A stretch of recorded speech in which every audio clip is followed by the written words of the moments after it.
किसका फोन था जी? वो हमारे दिल्ली वाले मामा जी गणपत थे ना, उनके बेटे यानी हमारे मेरे भाई कंवर सिंह का फोन था। क्या कह रहे थे? कहना क्या था, बड़े अमीर लोग हैं भाई, अमीरों वाली बात ही करेंगे। कह रहे थे कि एक और नया आटा मिल लगा लिया है। फिर तो बड़ा ही अमीर परिवार है तुम्हारे मामा का। अरे और नहीं तो क्या, हमारी तरह गरीब थोड़ी हैं। जानती हो, 4 महंगी वाली गाड़ियां हैं और करोड़ों के बंगले में रहते हैं। क्या आपने कभी दिल्ली जाकर ये सब देखा है? अरे कहाँ भाई, मामा जिंदा थे तब 1-2 बार गए भी थे, पर अब तो फोन पर ही उनकी अमीरी का पता चलता है। महेश ये कह ही रहा होता है कि तभी उसका बेटा रोहन और बहू आरती वहाँ आ जाते हैं। रोहन कहता है, पिताजी, क्यों ना हम भी एक दिन दिल्ली हो आए। सुना है दिल्ली में देखने के लिए बहुत सारी चीजें हैं। आपके भाई की अमीरी भी देख लेंगे और दिल्ली भी। दिल्ली चलो तो मुझे भी साथ लेकर चलना पिताजी। मैंने तो जन्म से ही दिल्ली के दर्शन नहीं किए हैं। रहने दे बहू, जब सास के ही दर्शन अधूरे हैं तो भला बहू के दर्शन कैसे पूरे होंगे? तू ही बता। मुझे तो ये आज तक दिल्ली लेकर नहीं गए, तुझे क्या खाक लेकर जाएंगे? बस मामा की अमीरी के खाली किस्से ही सुनाते रहते हैं। अरे ऐसा मत कहो भाग्यवान, ले जाने को तो मैं अभी ले चलूं, पर अमीर के घर जाने में पैसा भी खर्च होता है। खाली हाथ गए तो नाक नहीं कट जाएगी क्या? हाँ, बात तो ये भी ठीक ही है। सुशीला द्वारा ये बेबसी भरी बात कहने पर रोहन और आरती भी खामोश हो जाते हैं। और फिर कुछ दिन महेश के दिल्ली वाले ममेरे अमीर भाई कंवर सिंह का कोई जिक्र नहीं होता। मगर एक दिन महेश मारे खुशी के पागल सा हो जाता है। वो सुशीला को बुलाते हुए कहता है, अरे सुशीला गजब हो गया भाई, अरे जल्दी आओ, तुम्हें खुशखबरी सुनानी है। क्यों, बैंक में तुम्हारी रुकी हुई पेंशन आ गई है क्या? अरे हाँ भाग्यवान, वो तो आ ही गई है, और साथ में कोई लॉटरी भी लग गई है क्या, जो खुशी से फटने को हुए जा रहे हो? अरे लॉटरी ही लग गई है समझो। दिल्ली से मेरे भाई कंवर सिंह का फोन आया था, वो हमारे घर पधार रहे हैं। ये सुनकर सुशीला, रोहन और आरती तो जैसे अवाक ही रह जाते हैं। सुशीला कहती है, ये तो बड़ी अच्छी बात है। वो हमारे घर आएंगे तो कम से कम हमारे पड़ोसियों को पता तो चलेगा कि हमारा कोई अमीर रिश्तेदार भी है। अरे माँ, साथ ही उनके आने से हमारा भी तो दिल्ली जाने का रास्ता खुल जाएगा। मैं तो उनके साथ ही दिल्ली की रौनक देखने जाऊंगी। गांव बसा नहीं और चले भीख मांगने।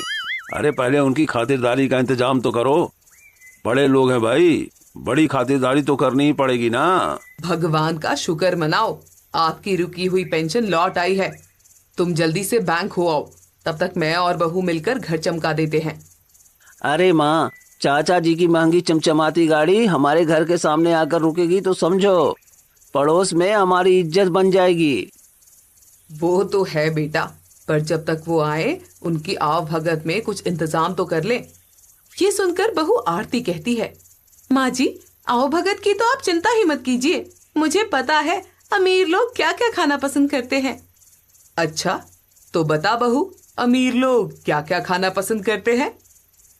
मटर paneer, malai kofta, shahi paneer, veg soup, mixed vegetable, salad, dal makhani, dal fry वगैरह वगैरह बहुत कुछ खाना पसंद करते हैं माँ जी। वो सब तो मैं बना ही लूंगी। अच्छा, तू क्या पहले किसी 5 स्टार होटल में कुक थी बहू? अरे नहीं माँ जी, मैं तो कोई कुक वुक नहीं थी। मैं तो वो मेरी चाची के चचेरे भाई की चचेरी साली की चचेरी ननन 5 स्टार होटल में कुक थी।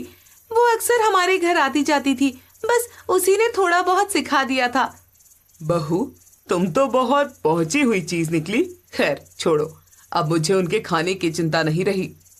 अगले दिन महेश सुबह से ही घर द्वार पर खड़े होकर गली में आती जाती गाड़ियों पर नजर रखने लगता है। उधर सुशीला, रोहन और आरती भी दिल्ली वालों के स्वागत की तैयारी में लग जाते हैं। बहू, जरा सबका अच्छे से स्वागत करना। हाँ माँ जी, कहो तो थाली में घी और दिए जलाकर सबकी आरती उतारूं? अरे ना बहू, ये तो कुछ ज्यादा ही हो जाएगा। तू बस बड़ों के चरण छूकर उनका आशीर्वाद ले लेना, यही काफी रहेगा। माँ, मुझे तो बस दिल्ली वाले चाचा की चमचमाती महंगी गाड़ी देखनी है। अरे हाँ, वो तो हमें भी देखनी है बेटा। सुशीला बेटे बहू से बात कर ही रही होती है कि तभी घर के बाहर गाड़ी रुकने की आवाज सुनाई देती है। मगर इस गाड़ी को देखकर सभी चौंक से जाते हैं। हैं? ये क्या है रे रोहन? तेरे इतने अमीर चाचा जी तो पुरानी सी लट्टा गाड़ी में सवार होकर आए हैं। अरे माँ, इतनी भी हैरान मत होइए ना। इन अमीरों के अजीब शौक होते हैं। पुरानी गाड़ी में सफर करने का मन हो गया होगा। ये भी तो हो सकता है ना माँ जी कि नई गाड़ी चोरों ने चुरा ली हो। तू तो अपना मुंह बंद ही रख बहू। चलो चलो देखते हैं कौन कौन आया है। तभी महेश सबसे आगे और अन्य लोग उसके आजू बाजू में खड़े हो जाते हैं। पुरानी कार से दिल्ली वाले कंवर सिंह, उनकी पत्नी आशा, बेटी नर्मदा और कंवर सिंह का साला मोंटी बाहर आते हैं। अरे कंवर सिंह, इतना लेट कैसे हो गए भाई? अरे क्या बताऊं भाई, रास्ते में कार खराब हो गई थी, इसकी मरम्मत के लिए रुकना पड़ा। अरे तुम इतने अमीर होकर भी ऐसी पुरानी गाड़ी लेकर आए ही क्यों कंवर सिंह? तुम्हारे पास तो कई महंगी गाड़ियां भी तो है। अरे वो तो है महेश, पर नई और महंगी गाड़ियां छोटे शहरों की टूटी फूटी सड़कों के लिए थोड़ी ना है भाई। ऐसे शहरों के लिए तो ये पुरानी गाड़ी ही सही है ना। ये सब सुनकर महेश कुछ और पूछना मुनासिब ही नहीं समझता, इसलिए वो उन्हें अंदर चलने के लिए कहता है। अरे छोड़ो सब बातें, आप सब अंदर आइए। महेश के ये कहने पर आशा, नर्मदा, मोंटी और दिल्ली वाले कंवर सिंह अंदर आकर बैठ जाते हैं। और तभी सुशीला और आरती चाय नाश्ता लेकर आती हैं। चाय के साथ कई तरह की नमकीन, बिस्किट, पनीर पकौड़े और कुछ मिठाइयाँ आ जाती हैं। इन सबको देखते ही दिल्ली वालों के मुंह में से पानी आ जाता है। अरे वाह पकौड़े! भाभी, पकौड़े पनीर वाले हैं क्या? जी, पनीर वाले हैं। पनीर वाले पकौड़े तो मेरे फेवरेट हैं। मैं तो मिठाई आ खाऊंगी भाई। ये कहकर सभी चाय नाश्ते पर टूट पड़ते हैं और देखते ही देखते सब साफ हो जाता है। ये देख सुशीला हैरान रह जाती है और मन ही मन बड़बड़ाते हुए कहती है, ये कैसे अमीर लोग हैं? भला अमीर भी इतने भुक्कड़ होते हैं क्या? देखो तो मिनटों में कैसे सब साफ कर दिया। चाय नाश्ते के बाद शाम हो गई तो रात के खाने पर चर्चा होने लगी। अरे कंवर सिंह बताओ भाई, रात के खाने में क्या क्या बनवाया जाए? भाई मुझे तो मटर पनीर और चपातियां ही चल जाएंगी। हाँ, साथ में थोड़ा राजमा चावल भी बनवा देना। मुझे तो मलाई कोफ्ता और बटर नान खाने हैं। भाभी, नान ना हो तो पूड़ियाँ बना देना। अरे मेरा तो पास्ता नूडल्स खाने का मन है। मेरे लिए थोड़ा टोमेटो सूप भी बना देना। सुशीला और आरती खाने का ये मेन्यू देखकर तो चौंक ही जाती हैं। अरे माँ जी, इतना सारा खाना एक साथ, इनका पेट है या कुआं? मैंने तो सुना था कि अमीर लोग कम खाते हैं, पर यहाँ तो उल्टा हो रहा है। लगता है 4 दिन का खाना एक ही रात में खा जाएंगे बहू। खैर छोड़, ये भी तो हो सकता है ना कि ये उन अमीरों में से हो जो ज्यादा खाते हो। हाँ माँ जी, ये पक्का उन्हीं अमीरों में से है। सास और बहू कई घंटों की मेहनत करके उन सब की पसंद के खाने बनाती है और वे सब उस सारे खाने को खाने के बाद खाने की कोई ना कोई इच्छा जाहिर करते ही जाते हैं। खाना तो बहुत अच्छा था, पर हम सबको खाना खाने के बाद ना कुछ मीठा खाना बहुत ज्यादा पसंद है, इसलिए कुछ मिठाई वगैरह मिल जाती तो। हाँ हाँ, अभी लाई चाची जी। दिल्ली वाले कंवर सिंह और उनके परिवार को खाने के सिवा कुछ नहीं सूझता था। 4 दिन में पूरे 40 दिन का राशन खत्म कर चुके थे। ऊपर से उनके लिए खाना बनाते बनाते सुशीला और आरती की बुरी हालत हो जाती है। तो वे ये सोचने लगती हैं, अरे बहू, जब से ये दिल्ली वाले आए हैं हमें तो रसोइया बनाकर रख दिया है। जब देखो बस खाने की फरमाइशें। मैं तो थक चुकी हूँ माँ जी, अब मुझसे और खाना बनाने को कभी मत कहना, वरना मैं चली मायके। किस्मत से इन सास बहू की बातें आशा और कंवर सिंह के कानों में पड़ जाती है और वो समझ जाते हैं कि अब इस घर में और टिके तो मामला गड़बड़ा जाएगा। इसलिए वे अगले ही दिन अपनी पुरानी गाड़ी में बैठ दिल्ली के लिए रवाना हो जाते हैं। फिर उनके जाने के बाद जब महेश को ये पता चलता है कि दिल्ली वाले कंवर सिंह की कोई आटा मील नहीं बल्कि छोटी सी आटा चक्की है और वो तो उससे भी गरीब है, महेश बेचारा चौंक जाता है और अपनी रुकी हुई पेंशन के पैसों की कुर्बानी पर अफसोस जाहिर करते रह जाता है। दुर्गा कई साल बाद गांव से अपनी देवरानी प्रेमा के यहाँ दिल्ली में कुछ दिनों के लिए रहने के लिए जा रही थी। प्रेमा अपनी बहू को हांफते हुए आवाज दिए जा रही थी, सिया, ओ सिया, कहाँ गई बहू, जल्दी इधर आओ। अरे क्या हुआ मम्मी जी, आप इतनी हड़बड़ाहट में क्यों हैं? सिया, शाम को तुम्हारी ताई सास यानी तुम्हारी बड़ी मम्मी आ रही हैं। अरे वाह, ये तो बड़ी अच्छी बात है। इस बहाने मुझे भी उनकी सेवा करने का मौका मिल जाएगा। लेकिन इसमें इतना घबराने की क्या बात है? सिया, तुम उन्हें इतना कहाँ जानती हो? पता है, वो अपने जमाने की हिटलर रही हैं। मुझे तो उनसे बहुत डर लगता था। इतना डर तो मुझे कभी मेरी सास से नहीं लगा। तुम्हारे पापा जी कह रहे थे कि अब वो कुछ दिन हमारे ही साथ रहेंगी। हाय, मैं तो ये सोच सोच कर परेशान हो रही हूँ कि उनको कैसे झेलूंगी। ऐसा क्या है मम्मी जी जो आप उनसे इतना डरती हैं? बहू, पता है, उनमें बहुत गुस्सा है। उन्हें जल्दी से किसी का काम पसंद ही नहीं आता। उन्हें खाने में एक अच्छी खासी बड़ी थाली सजी हुई चाहिए जिसमें पूरे 12 तरह की सब्जियां हो। अगर एक भी कम हुआ ना तो वे अपने नाम की तरह ही तांडव कर देती हैं। मैंने तो झेल लिया, मगर डर रही हूँ कि तुम्हारा क्या होगा। मैं तो कहती हूँ कि जब तक वो यहाँ रहे तब तक तुम अपने मायके चली जाओ। मम्मी जी, आप तो खामखा डर रही हैं। अरे ताई जी ही तो हैं, कोई हवा थोड़े ही हैं जो खा जाएंगी। मैं भी तो देखूं कि कैसे नखरे हैं मेरी ताई सासू माँ के। सच में अगर ऐसा है तो उनके साथ मुझे तो बड़ा मजा आने वाला है। सिया दुर्गा के आने से बहुत खुश थी, लेकिन प्रेमा की तो जान हलक में अटकी हुई थी। शाम के 4 बजे दुर्गा आ गई।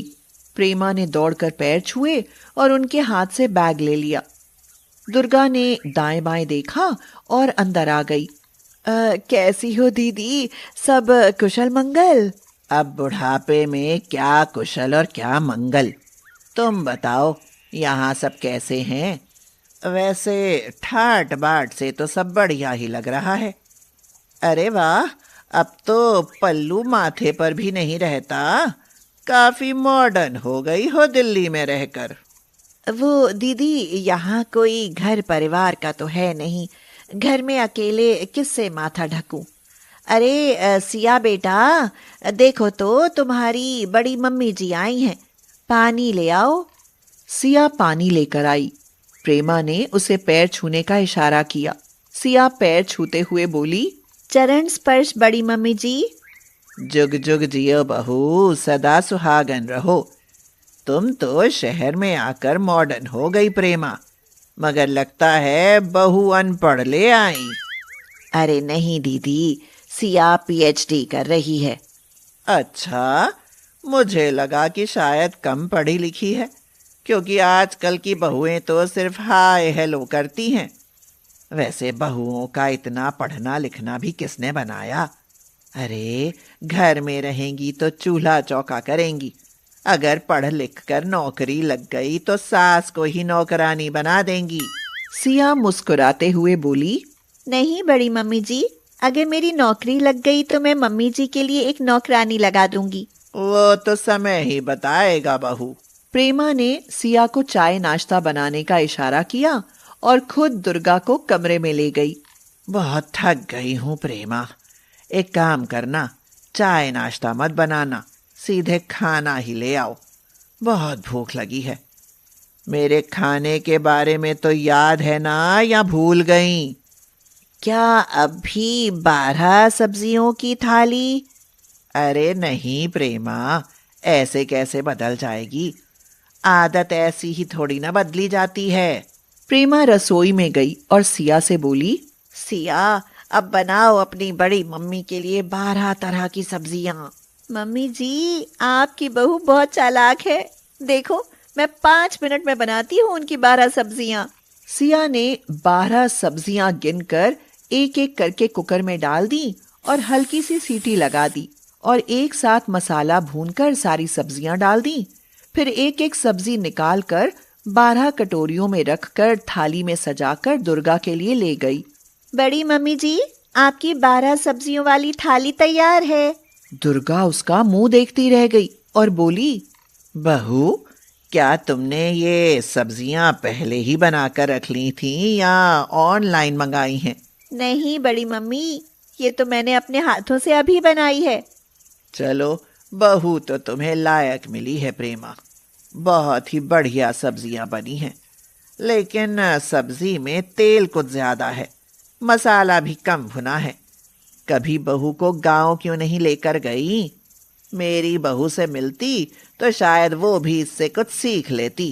सिया अपनी पढ़ाई कर रही है, इसीलिए उसे समय नहीं मिलता दीदी। उसके बाद दुर्गा खा पी कर लेट गई और सोचने लगी, मेरी बहू मेरे लिए खाना बनाने में कितने नाटक दिखाती है।